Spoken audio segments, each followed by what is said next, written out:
Nobody wants Grandma's designs anymore, Kenneth said with a smug chuckle, his voice echoing through the glass-walled conference room. We need fresh blood on the innovation team, not outdated concepts from the 80s. I sat there, my hands folded in my lap, watching 25 years of dedication crumble in front of my colleagues. The late afternoon sun streamed through the windows of Bright Hollow Labs' downtown Phoenix office, casting long shadows across the polished table where my career was being dissected like a failed blueprint. My name is Eliza Freeman. I'm 56 years old, and I've been designing sustainable architecture since before it was trendy. For over 2 decades, I've poured my heart into this firm, creating innovative green buildings that balanced functionality with environmental responsibility. I've won awards, mentored young architects, and helped establish Bright Hollow Labs as a leader in sustainable design. But today, none of that seemed to matter. Your aesthetic has become... Kenneth paused, searching for the right words while adjusting his expensive watch. Dated. The market wants sleek, modern designs that speak to younger demographics. Your work feels too traditional, too rooted in the past. The other partners nodded in agreement, their faces a mixture of false sympathy and relief that they weren't in my position. I could see how they'd already made up their minds before I'd even walked into the room. This wasn't a discussion, it was an execution. Effective immediately, you'll be transitioning off the innovation team, Kenneth continued, sliding a folder across the table toward me. We're restructuring to focus on more contemporary approaches to sustainable design. You'll be reassigned to our restoration division, working on historical preservation projects. The irony wasn't lost on me. They were relegating me to fixing old buildings while dismissing the very experience that had taught me how to create lasting, beautiful structures. I thought about all the late nights I'd spent perfecting designs, all the client meetings where I'd fought for sustainable materials when they were expensive and unpopular, all the young architects I'd trained who were now sitting silently around this table. I understand, I said quietly, my voice steadier than I felt. When does this transition take effect? Next Monday, Kenneth replied, already shuffling through other papers. Harrison will take over your current projects. We'll make sure the clients are informed of the change. As I gathered my things and walked toward the door, I caught a glimpse of my latest project sketches still pinned to the presentation board. Designs for an innovative, eco-friendly housing complex that combined solar technology with natural ventilation systems. Little did Kenneth know, those dated concepts were about to prove him very wrong. Walking back to my office, I tried to process what had just happened. The hallways of Bright Hollow Labs felt different now, less like home and more like a place where I was merely tolerated. I'd spent so many years here that I could navigate these corridors with my eyes closed, but now everything seemed foreign. I'd joined the firm straight out of graduate school, back when sustainable architecture was considered a niche specialty rather than an industry standard. My mentor, Patricia Holloway, had founded the company with the vision of creating buildings that worked in harmony with their environment. She'd retired 5 years ago, selling her shares to the current partnership, and with her went the soul of the company I'd helped build. Kenneth Morrison had been climbing the corporate ladder ever since, bringing with him a focus on profits over principles. He favored flashy designs that looked good in architectural magazines, but often sacrificed long-term sustainability for immediate visual impact. His idea of innovation was installing smart home technology in otherwise conventional buildings and calling them revolutionary. I thought about my daughter Claire, who lived in Seattle with her 2 children. She'd often asked me why I stayed at a firm that seemed to undervalue my contributions. "Mom, you could start your own practice," she'd say during our weekly video calls. "You have the experience and the reputation." But Bright Hollow Labs had been my professional identity for so long that I couldn't imagine working anywhere else. As I reached my office, I noticed the photos on my desk, images of buildings I'd designed over the years. There was the community center in Tucson that had won a state sustainability award, the elementary school in Tempe that had reduced its energy consumption by 60%, and the affordable housing project in Mesa that had become a model for other cities. Each project represented not just a building, but a piece of my professional soul.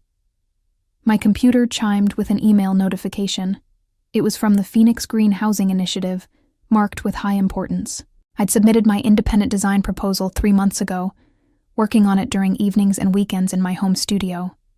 The city had announced a competition for sustainable, affordable housing concepts, and I'd decided to enter under my own name rather than through the firm. The email was brief but promising. They wanted to schedule a presentation meeting for the following week. My heart began to race as I realized that while Kenneth was pushing me toward the exit, my own work might be opening an entirely different door. I quickly responded, confirming my availability, then sat back in my chair with the first genuine smile I'd felt all day. The weekend passed in a blur of mixed emotions. I found myself oscillating between anger at Kenneth's dismissive treatment and excitement about the upcoming presentation with the city. Saturday morning, I spread my competition designs across my dining room table, reviewing every detail with fresh eyes. My concept centered around modular sustainable housing units that could be adapted to different family sizes and lot configurations. The design incorporated passive solar heating, rainwater collection systems, and rooftop gardens that residents could use for growing food. The aesthetic was clean and modern, but grounded in practical functionality, what Kenneth would probably call grandma's designs, but what I knew was simply good architecture. Sunday afternoon, Claire called for our weekly check-in. "You sound different, Mom," she said after I'd told her about being removed from the innovation team. "I was expecting you to be more upset." "I am upset," I admitted, walking around my home office where I'd spent countless hours on personal projects. "But I'm also feeling something I haven't felt in years: freedom. For the first time, I'm working on something that's entirely mine." "Tell me about this city project," she said, and I could hear genuine interest in her voice. I explained my housing design concept, how it could provide affordable, sustainable homes while creating a sense of community through shared green spaces and energy systems. As I spoke, I realized how passionate I still felt about my work, despite the firm's attempt to make me feel obsolete. "Mom, this sounds incredible," Claire said. "When is your presentation?" "Tuesday afternoon. I've been refining the proposal all weekend." I paused, looking at the drawings spread across my desk. The funny thing is, this design incorporates everything I've learned over 25 years. It's not dated. It's evolved. Monday morning arrived with an email from Harrison, the young architect who would be taking over my projects. He wanted to schedule a meeting to discuss the transition. I agreed, though I found it ironic that someone half my age with a fraction of my experience was considered more innovative, simply because he preferred glass and steel over natural materials. The meeting was professional but awkward. Harrison clearly felt uncomfortable about the situation, and I didn't want to make it harder for him. He was talented, just inexperienced, and none of this was his fault. "I've reviewed your current projects," he said, spreading files across the conference table. "Your work is really impressive. I hope I can maintain the same level of quality." "You will," I assured him. "Just remember that sustainable design isn't about following trends. It's about creating buildings that will serve people well for decades." As I handed over my project files, I felt a strange sense of closure. These buildings would be completed by someone else, but they represented my past. Tuesday's presentation would determine my future. Tuesday morning, I arrived at the office early to finish clearing out my workspace from the innovation team area. The building felt quieter than usual, with most staff not arriving until 8 a.m. I'd always been an early riser, preferring the peaceful hours before the day's chaos began. Kenneth walked by my former desk as I was packing the last of my personal items. "How's the transition going, Eliza?" he asked, his tone suggesting he was asking out of obligation rather than genuine concern. "Smoothly," I replied, not looking up from the box I was filling. "I'll be completely moved to the restoration department by this afternoon." Good, he said, then paused. "I hope you understand that this decision wasn't personal. It's just business. The firm needs to stay competitive." I finally looked up at him.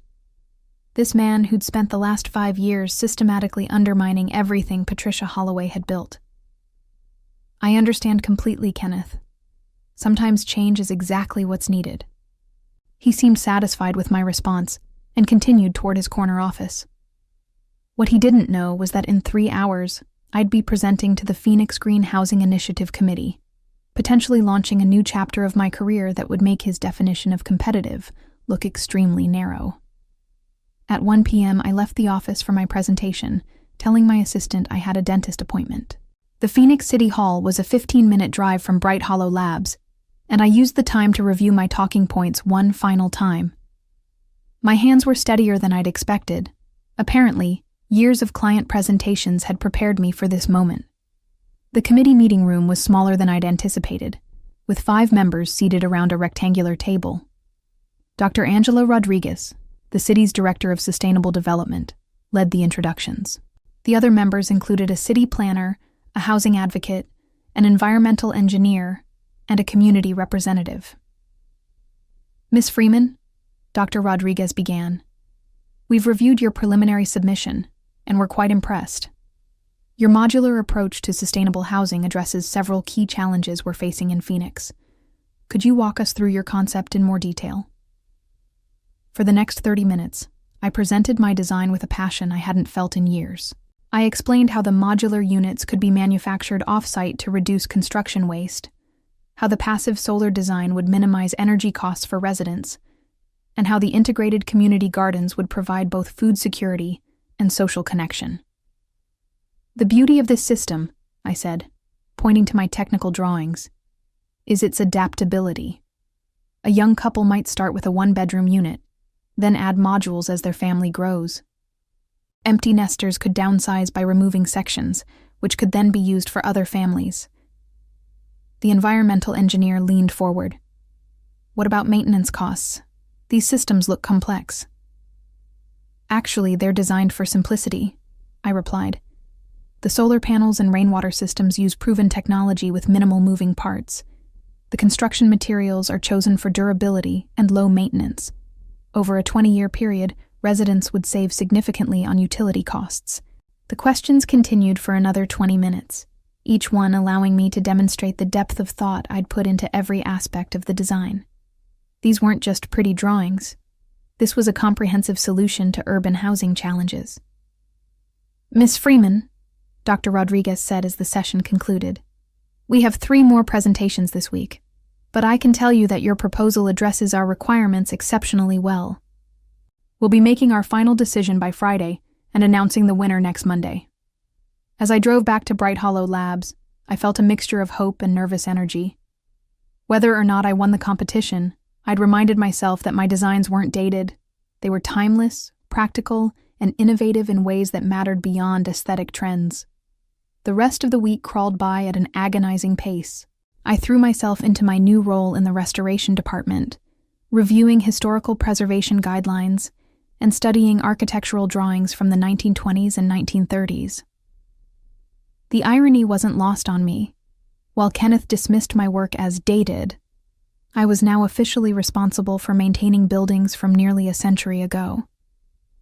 Thursday afternoon, I received an unexpected visitor. Harrison knocked on my new office door, looking uncertain. Eliza, do you have a minute? I'm running into some issues with the Scottsdale project.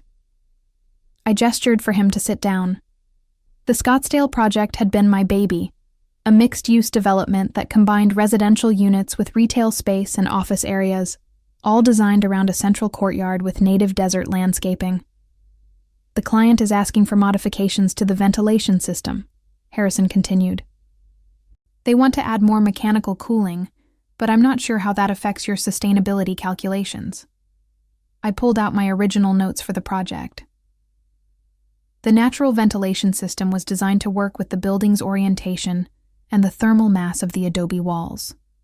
If you add conventional air conditioning, you'll need to recalculate the energy load for the entire building. We spent the next hour going through the technical details. Harrison was bright and eager to learn, but he lacked the experience to understand how changing one element of a sustainable design could affect the entire system. As we worked, I realized how much institutional knowledge was walking out the door with my demotion. "You know," Harrison said as we finished, "I've been looking at your other projects. Your approach to sustainable design is really sophisticated. I don't understand why." He trailed off, clearly uncomfortable, criticizing the partners. Why I was moved off the innovation team. I finished for him. Sometimes experience is seen as a liability rather than an asset. Friday morning brought an email that made my heart skip. Dr. Rodriguez wanted to schedule a follow-up call for 2 p.m. The subject line read, "Phoenix Green Housing Initiative, Next Steps." I tried not to read too much into the phrasing, but next steps sounded promising. The call lasted only 10 minutes, but they were the most important 10 minutes of my professional life. "Ms. Freeman, I'm pleased to inform you that the committee has selected your modular sustainable housing design as the winner of our competition. Your proposal scored highest in every category we evaluated: innovation, sustainability, cost-effectiveness, and community impact." I sat in stunned silence for a moment, then managed to say, "Thank you. I'm honored and excited to move forward." "The formal announcement will be made Monday morning at 10 a.m., Dr. Rodriguez continued. "We'll be holding a press conference at City Hall, and we'd like you to be present to answer questions about the design. This is a significant initiative for Phoenix. We're planning to build the first phase of 200 units within 18 months. After the call ended, I sat in my office, processing what had just happened. In the span of 1 week, I'd gone from being dismissed as irrelevant to winning the most significant housing competition in the city's history. My dated aesthetic had just been selected to house thousands of Phoenix residents in innovative, sustainable homes. I thought about calling Claire immediately, but decided to wait until after the public announcement. There was something satisfying about keeping this victory private for a few more days, especially while Kenneth continued to restructure the innovation team around more contemporary approaches. Looking at my calendar, I realized that Monday's press conference would occur during the weekly staff meeting at Bright Hollow Labs. I wondered if anyone would be watching the local news. Monday morning arrived with unusual warmth for October in Phoenix. I'd spent the weekend preparing for the press conference, reviewing my design details and anticipating questions from reporters. The weight of the moment was starting to sink in. This wasn't just a professional victory. It was validation of everything I'd spent my career working toward. I arrived at City Hall 30 minutes early, wanting time to compose myself before facing the cameras. Dr. Rodriguez met me in her office, along with Mayor Patricia Thompson and several other city officials. "Ms. Freeman, before we begin, I want you to know how impressed we were with your presentation," Mayor Thompson said. "This housing initiative represents the future of sustainable urban development, and your design will serve as a model for other cities across the Southwest." The press conference was held in the main lobby of City Hall, with local television stations, newspaper reporters, and representatives from architectural publications in attendance. As I stood at the podium beside the mayor, I thought about all the late nights I'd spent working on this design in my home studio, never imagining it would lead to this moment. "Today, we're proud to announce the winner of Phoenix's Green Housing Initiative," Mayor Thompson began. "After reviewing proposals from firms across the region, we've selected an innovative modular design that will provide affordable, sustainable housing while creating vibrant communities for our residents." She turned to me, and I stepped forward to address the audience. "This design represents 25 years of learning how to create buildings that serve both people and the environment," I began. "These homes will use 60% less energy than conventional housing while providing residents with gardens, community spaces, and the flexibility to adapt their living spaces as their needs change." The questions from reporters were thoughtful and detailed. A journalist from the Arizona Republic asked about construction timelines, while a representative from Architectural Digest wanted to know how the design addressed Phoenix's unique climate challenges. With each answer, I felt my confidence growing.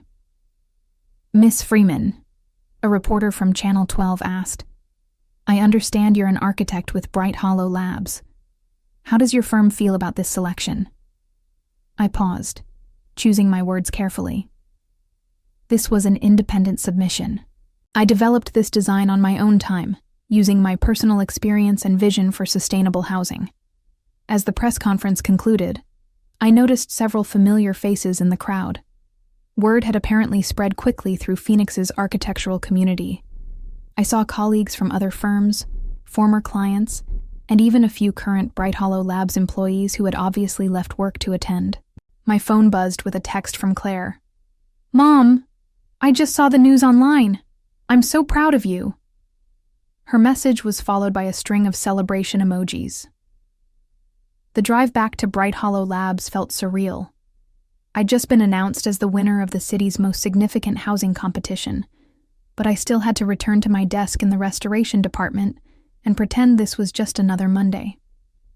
As I walked through the office lobby, I could feel eyes following me. The news had clearly reached the firm. Janet, the receptionist, gave me a knowing smile and a thumbs up.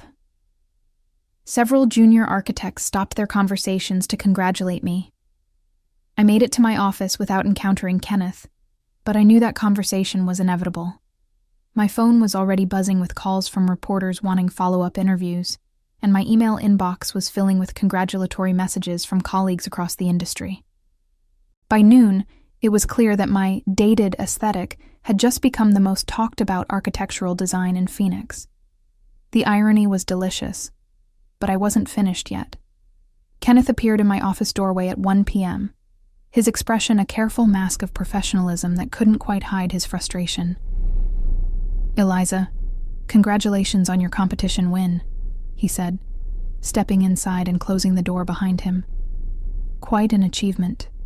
"Thank you," I replied, not looking up from the historical preservation documents I was reviewing. "I'm pleased the city appreciated the design." "I'm curious," he continued, settling into the chair across from my desk.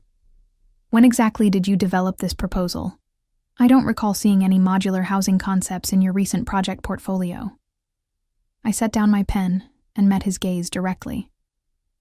"I worked on it during my personal time, using my home studio. The design process took about 6 months, primarily evenings and weekends."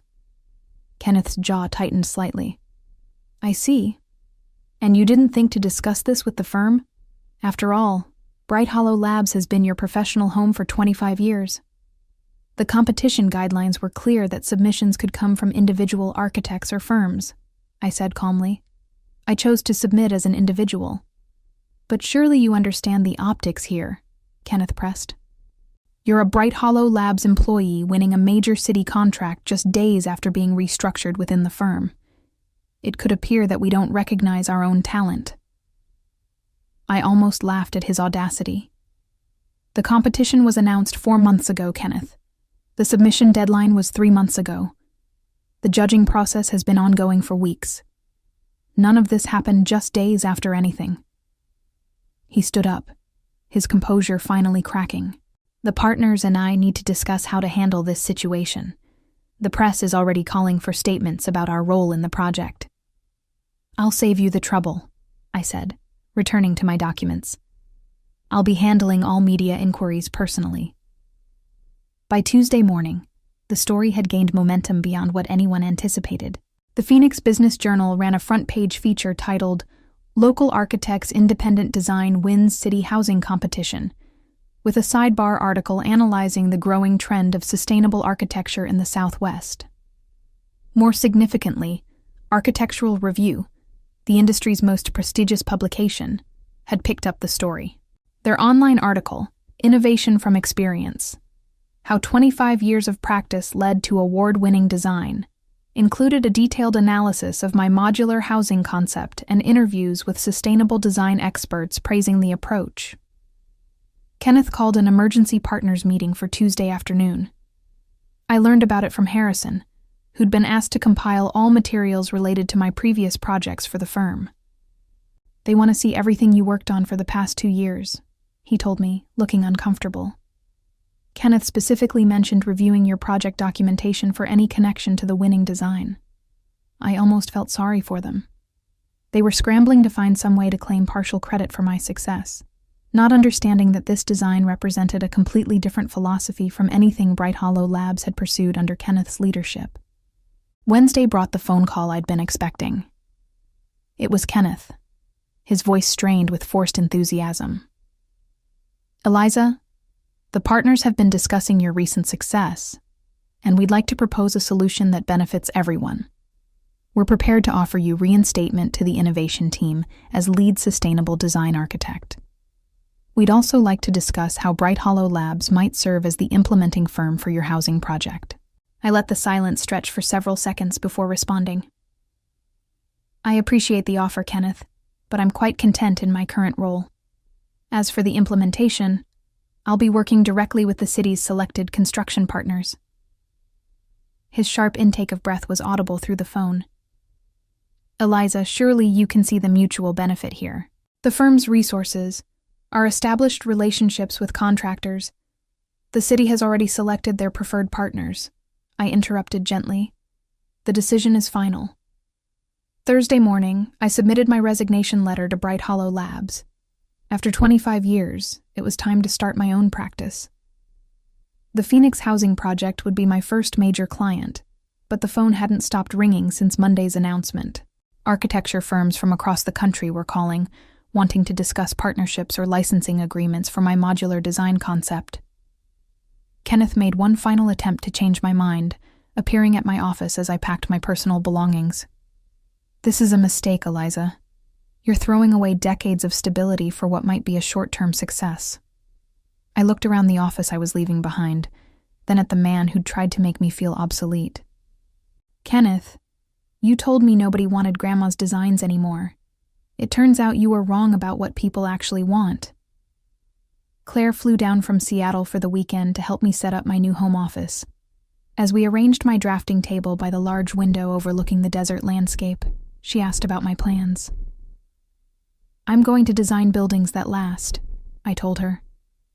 "Not just structurally, but in terms of their value to the communities they serve.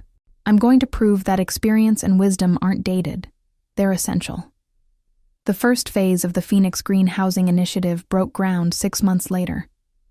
Mayor Thompson invited me to the ceremony, where I watched construction crews laying the foundation for homes that would shelter families for generations. The design that Kenneth had dismissed as outdated was now being studied by urban planners from around the world. As I stood there watching my vision become reality, I realized that sometimes the sweetest revenge isn't proving your critics wrong. It's proving that you were right all along. My journey from dismissed employee to independent architect had taught me that true innovation comes not from chasing trends, but from understanding timeless principles and applying them to contemporary challenges.